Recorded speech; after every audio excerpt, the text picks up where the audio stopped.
Hello everyone, welcome back to my channel. কেমন আছো তোমরা সবাই? আশা করি ভালো আছো, আমিও অনেকটা ভালো আছি। তো থাম্বনেল দেখে বুঝেই গিয়েছো কিসের ভিডিও হতে চলেছে। ভিডিওটা স্কিপ না করে পুরোপুরি দেখতে থাকো। আর আমার চ্যানেলে নতুন হয়ে থাকলে চ্যানেলটিকে অবশ্যই সাবস্ক্রাইব করে দাও, আর পাশে থাকা বেল আইকনটি অবশ্যই বাজিয়ে দাও, যাতে আমার সব ভিডিও ছাড়ার সঙ্গে সঙ্গে তোমাদের ফোনে নোটিফিকেশান চলে যায় আর সুন্দর সুন্দর ভিডিওগুলো দেখতে একদমই মিস না হয়।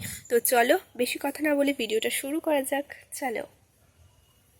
তো তোমরা তো থাম্বনেল দেখে আগেই বুঝে গিয়েছো যে কি হতে চলেছে ভিডিওটা। তো আজকে আমি তোমাদের সঙ্গে শেয়ার করব খুব সুন্দর সহজ উপায়ে কয়েকটি উপকরণ দিয়ে ভেজিটেবল চপ। তো ভিডিওটা স্কিপ না করে পুরোপুরি দেখতে থাকো।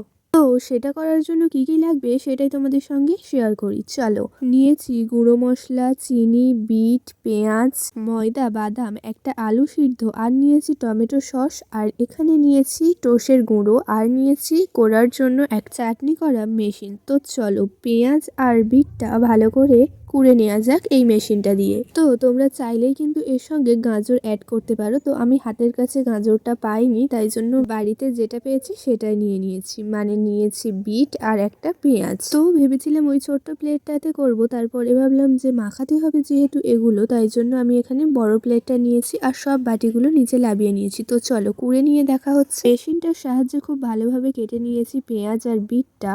আর আমি নিয়েছিলাম একটা বড় সাইজের আলু সিদ্ধ, যেটা কাটা কাটা ছিল। তো চলো এটাকেও খুব ভালো করে আমি একটু মেশিনের সাহায্যে ছোট ছোট করে নিয়েছি। তো চলো এর মধ্যে এবার মশলাগুলো দেয়া যাক। তো প্রথমেই আমি দিয়ে দিচ্ছি এখানে বাদাম। তো তোমরা পরিমাণ মতো বুঝে দিও, আর অনেক করলে অনেক করে দিও, আর এর থেকেও কম করলে কম করে দিও। তো বাদামটা বেশি দিলেও কোনো প্রবলেম নেই। বাদামের পরে আমি দিয়ে দিয়েছি এখানে চিনি আর গুঁড়ো মশলাটা। এখানে জিরে, মরিচ, ধনে আরও অনেক কিছুর গুঁড়ো আছে আর কি। এই গুঁড়ো মশলাটা আমার বাড়িতেই ছিল, তাই বলতে পারছি না। তারপরে দিয়ে দিলাম স্বাদ মতো লবণ। তো চলো মোটামুটি সব মশলা দিয়ে দিয়েছি, এবার সমস্তটা ভালো করে মাখিয়ে নিতে হবে হাত দিয়ে। খুব সহজ উপায়ে খুব টেস্টি হবে কিন্তু খেতে এই চপটা। যেহেতু রমজান মাস চলছে, তোমরা সন্ধেবেলা ইফতারের জন্য বানাতে পারো, বাচ্চাদের টিফিনে দিতে পারো, এবং বাড়িতে সন্ধ্যাবেলা কিন্তু খেতেও পারো, দারুণ টেস্টি হবে। তো দেখো পুরোপুরি মাখিয়ে নিয়েছি, আর ওপর থেকে আরও একটু বেসন দিয়ে দিচ্ছি।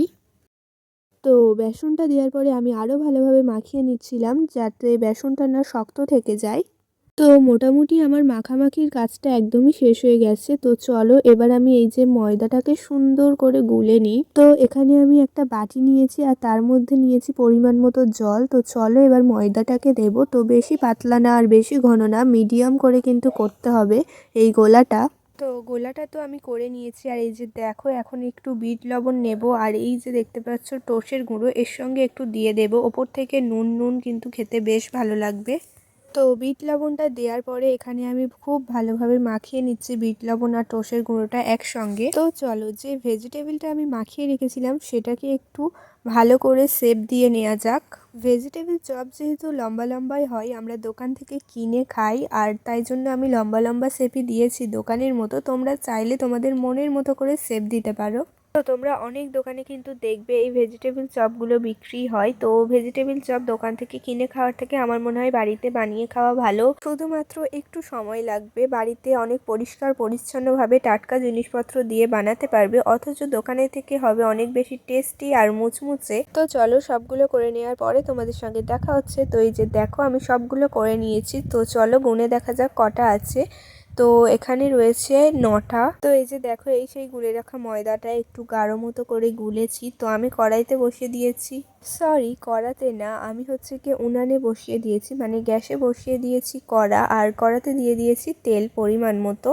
তো তেলটা এদিকে গরম হয়ে যাক, আর আমি ওদিকে সসটা ঢেলে নিয়ে একটু কাজ কমিয়ে রাখি।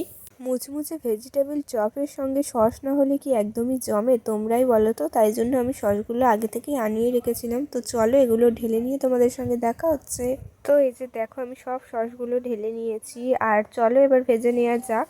ইফতারের সময় হয়ে গিয়েছিল, আমি ওদিকে ইফতারগুলো রেডি করছিলাম, তাই জন্য মা এগুলো ভাজছিল। তো প্রথম দিয়ে দিল সেই ময়দাটার মধ্যে।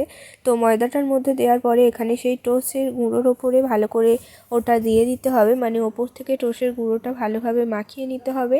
তো নেওয়ার পরে এরকম হালকাভাবে ধরে গরম তেলের মধ্যে ছেড়ে দিতে হবে। তো মা ওদিকে ওগুলো ভাজছিল, আর আমি এদিকে ইফতার করে রেডি করে বসেছিলাম, কারণ আজানের সময় হয়ে গিয়েছে। তো এদিকে রেডি করে গিয়ে দেখি এদিকে লাল লাল করে ভেজে নিচ্ছে, উল্টে দিচ্ছে চপগুলো মা। তো দেখো লাল লাল করে এইভাবে আস্তে আস্তে করে ভেজে নিতে হবে। তো ফাইনালি ভেজিটেবল চপ কিন্তু রেডি হয়ে গিয়েছে। আর দেখো দেখতে কতটা সুন্দর হয়েছে, আর খেতেও কিন্তু অনেকটা বেশি সুন্দর হবে।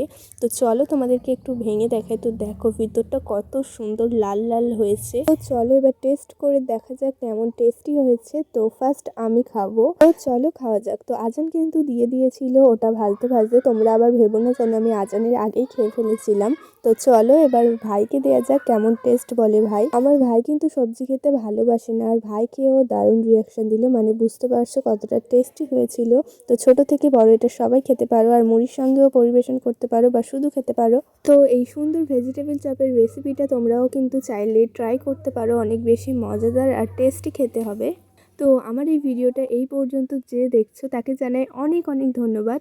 তো চলো আজকে ভিডিওটা এই পর্যন্ত, দেখা হচ্ছে নেক্সট কোনো ভিডিওতে। সবাই অনেক ভালো থেকো, আনন্দে থেকো। তো আপাতত আজ আসি, টাটা, বাই বাই।